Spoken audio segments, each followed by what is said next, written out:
Hi everyone! Today I'm going to talk to you about how to choose the right macrame rope. Now there are quite a few options out there when it comes to picking macrame rope. This can make it a little tricky and confusing for beginners because they're not sure what is the right rope to use for their projects.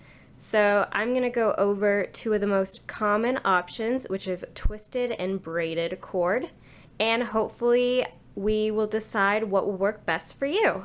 When it comes to the twisted rope, there's typically three options. We have single strand, 3-ply, and 4-ply.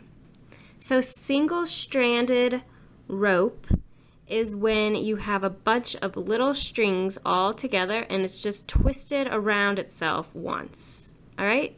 So it's a bunch of little strings all bundled together and then it's just twisted. This is an excellent choice in rope if you want frayed ends because it unravels so easily and all you kind of have to do is comb it and you'll have a really soft and pretty fringe.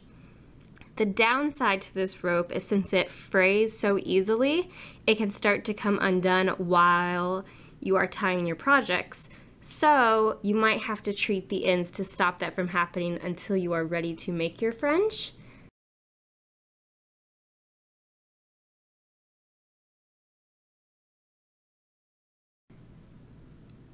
It's also not the best if you're a beginner because if you have to untie your knots a lot, then the rope will again start to unfray. It will lose some of its structure and you might have little pieces that stick out in it.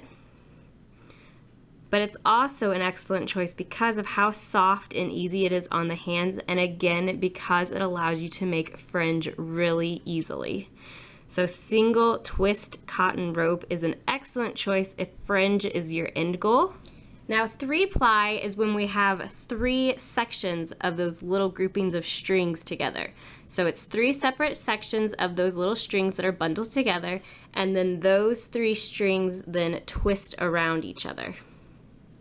3-ply is personally one of my favorite choices to use because it holds its structure a little better than 1 twisted strands.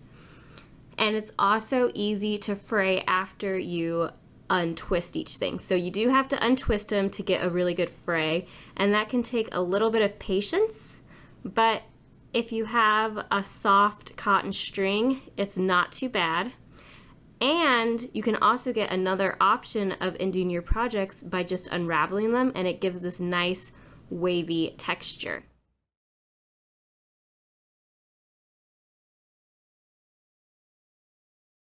And that's a really good option if you are looking to add some kind of texture to your project, but you don't exactly want the really soft, fluffy fringe. So 3-ply is an excellent option.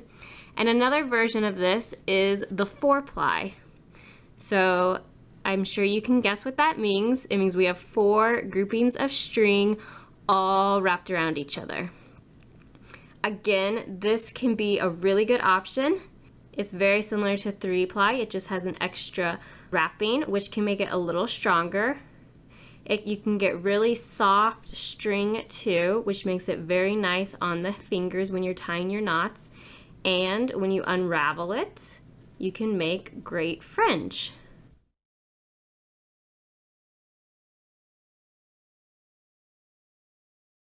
Okay, so these are all really good options. The twisted string is really good for your wall hangings because it's such a nice texture. You have the variation by unraveling your ends to have wavy ends or frayed ends.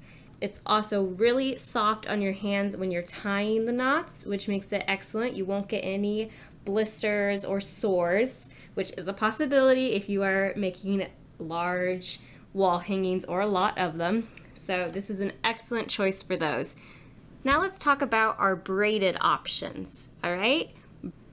Braided string, as I'm sure you can guess, is when we take all of our little groupings of ropes and we braid it. So it's going to be a lot of ropes. I believe this one is 1, 2, 3, 4, 5. This one is 8 strings braided together. And it has a nice texture to it. The problem with braided string is that it's a little rough on the hand and it is super hard to unravel. Okay, you can unravel it, but it's going to take you all day, especially if you have multiple strings. So if you want a frayed end, this is not the right choice. In addition to that, it's also not going to be that really soft, fluffy fray. It's going to be more of a frizzy mess, so that is something to consider. However, braided rope is also very strong, so this makes it an excellent choice for plant hangers.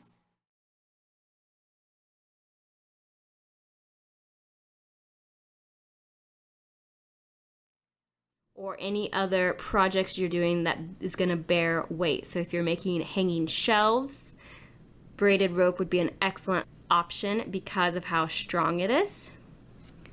It also comes in a variety of sizes, like the twisted string does, so that allows you to do different things. And this little guy here is also technically a braided rope. This one is a clothesline, cotton clothesline. It's a good choice for beginners. Again, it's very strong, it's smooth, it's flexible so you can tie your knots, but it also has a little bit of stiffness, which can be a little helpful when you're first learning those knots. However, it's not the prettiest kind of rope, and it has a thick core in the rope. And all the fraying you'll get is just this little ball of fuzz at the end, which can be pretty, but it's probably not the best option when it comes to picking your braided cord or your twisted cord, obviously. But it is out there and it is an option if you are looking for an inexpensive choice. Okay, this is probably the cheapest option.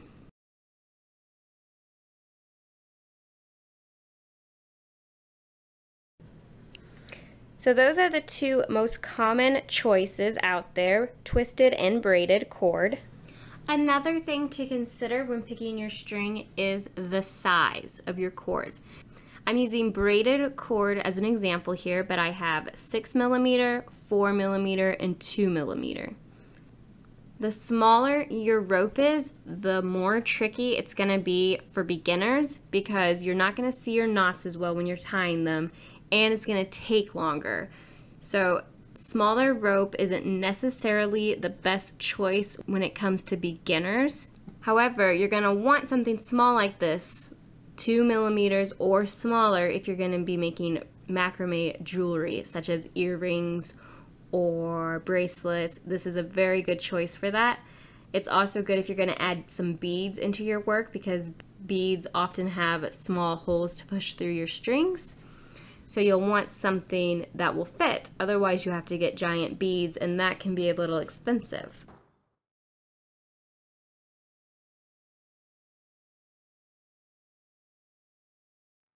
I recommend using 4mm, 5mm, or 6mm strings if you are a beginner, especially for your wall hangings and plant hangers. That's a great size to work with for both twisted strings and braided. For braided, 6mm is a little chunkier than twisted.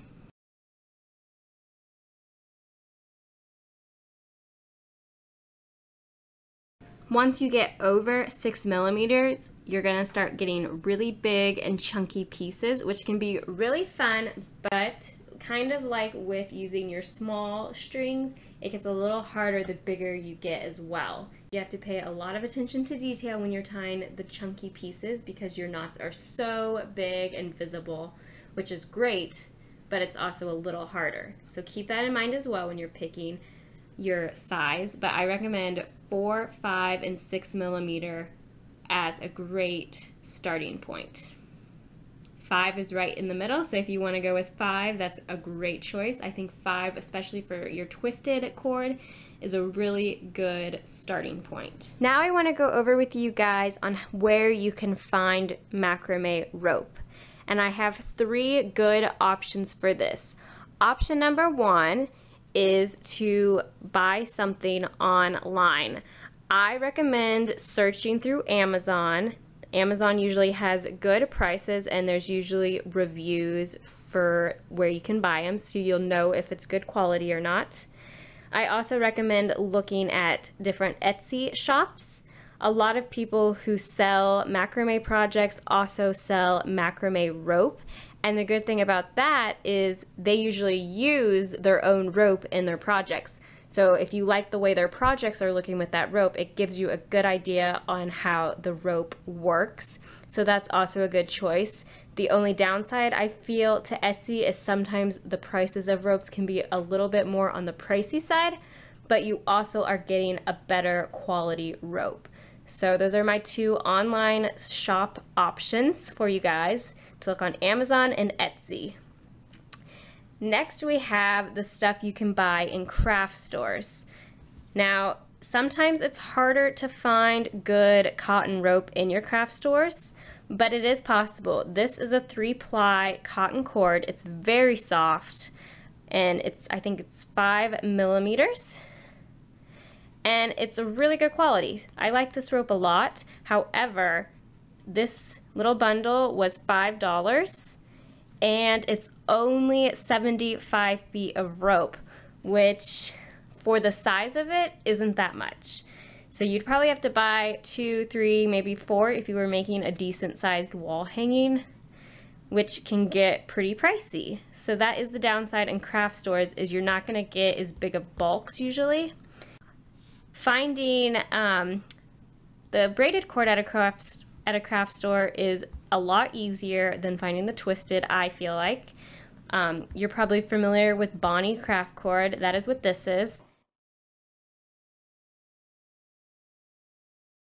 And it's a decent rope. I like it for it being braided. I use it in plant hangers. I've not had any problem with it. It is a rougher material, but it's strong and it works great for my needs. It's not too bad priced, and you can find it at your local craft stores. So my local craft stores, if you are wondering, are Michael's and Hobby Lobby. So that's where I have bought these 3. This is another twisted. Again, it came with a decent sized roll. I used it for a wall hanging. Actually, one of my tutorials here on YouTube, this is what I used. It is stiffer material, but it's really pretty and it was easy to use, and for the price of it, wasn't too bad. So I was very pleased with this. And then let's move on to my third option of where you can buy macrame rope, and that is actually at secondhand stores. So I have bought so many of these braided colorful ropes at secondhand stores. So basically what happens is people will buy a bunch of rope and they'll do their projects, and then they'll have half rolls left over and they don't know what to do with it, so they just donate it to secondhand stores. And if you're like me, you'll go into those stores, see them, and be like, oh my gosh, I can use these scrap pieces for projects. So that is a really good choice. This beautiful yellow twisted cord was also found at a secondhand store, and it was a decent amount. I use this for smaller projects, so if you've seen my star knot tutorial, this is what I used, and that rope came from a secondhand store. So the downside is you probably won't know the brand. I don't know the brands of these. I don't know the exact size of them. The ends are kind of frayed and messy, but you just cut that off and you have good rope. And this was so cheap, guys. Very inexpensive, and this came with like 18 colors. So it's a great option, especially if you're just wanting to buy something to practice your knots. I really recommend going to your secondhand stores and looking to see if they have anything that you can use. So those are my little tips on picking the right rope. I hope this video was helpful, and thank you so much for watching.